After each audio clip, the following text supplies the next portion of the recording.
Hello all! I recently had a bit of time since I'm not doing Warcraft content exclusively anymore and delved into a game I always wanted to play, Forza Horizon 4.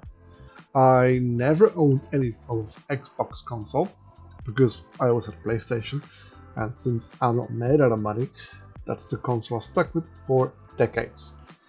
Luckily, this game is also available on Steam, so I purchased it during a sale and finally got to test it. This is of course the fourth installment in the series, and yes, the fifth one has been out for quite a while now, but that's still north of 40-ish quid, and I'm cheap, so that's not happening anytime soon. The game was developed by Playground Games, who made all of the previous Forza Horizon games. Up until now, Forza Horizon is the only franchise they've done, but they are working on a new Fable game, which does not have a definite release date yet as of now. Now, I said this game was a bit older. It's been released in 2018, and it lets you drive around all around the UK in a whole host of events and free roam. They have closed circuit races, off-road races, dirt tracks, sprint races, the lot you can expect from these kind of open worldy race games. The races are pretty varied, and you can go head to head with either AI opponents or, if you play online, real players. There are also different scenarios you can do, kind of storyline missions, and you complete a series of motor race challenges in a different story setting every time. For example, you can become a drift king with the drifting scenario, or be an exclusive VIP superfast taxi service with a souped up taxi. You might even see a Top Gear based scenario, the motoring series from the UK, which has now been canned from what I believe, in where you can partake in the usual shenanigans and Top Gear challenges. Of course, completing these stories grant you rewards with forms of cars or other swagger you can use to customize your car or avatar. Talking about rewards, a feature that has made its way from Horizon 3 is the Wheel Spin Rewards. It's a slot-based system where you can randomly get a cool car, a piece of clothing, credits, or a klaxon sound. Always fun to see your wheel spin land on an epic or even legendary car. Or in my case, usually land on a green reward that awards like 5,000 credits. Big whoop. I usually play solo, so I haven't had a chance to try this online yet, but even as relaxed I take this game, it has been so much fun. Even just driving around the map is a very relaxing thing to do.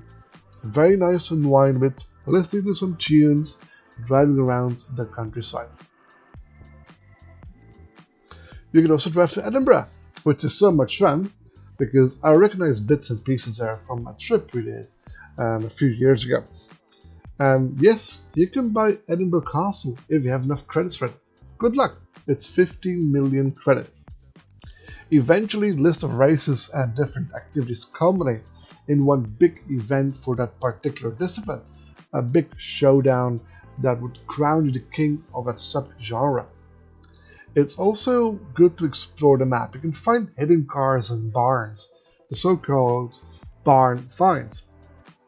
Every so often you'll hear on the radio or phone a new barn was found, and that one will pop up on your map. But it's not a pinpointed location, it's like a general circle, it's an area, and you have to find the barn there. It's a bit of a hide and seek, really, with cars. And the game also changes depending on the season you're in.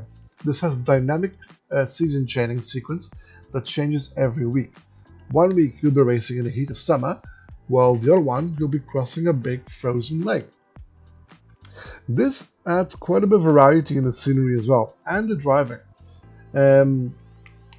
Because some races are easier during summer or spring, because during winter it's quite slippery sometimes. And if you drive a hypercar in that one, yeah, it's not as easy. This is a great game if you can pick it up during a sale or something. If you like racing or driving games, you can't go wrong with this one. There's a few DLC packs available, one of them being a Lego Team expansion, which looks like a lot of fun, but I haven't tried it yet. But just like most other games, they are not mandatory for the overall gaming experience. Now, with the vast amount of cars you can choose from, you'll be busy for a while. Even if you have little to no free time, this is excellent. You can do a race here and there, just drive around after a long hard day at work, or when the baby finally bloody sleeps. I honestly can't wait to try out Horizon 5, it's on sale. That would be a more Mexican themed setting, which looks awesome. I hope you enjoyed the video and perhaps would like to share your experiences with Forza Horizon to help others who are just dipping their toe into PC gaming again after long absence. Thank you all for watching, and I hope to see you on the next one. Bye now.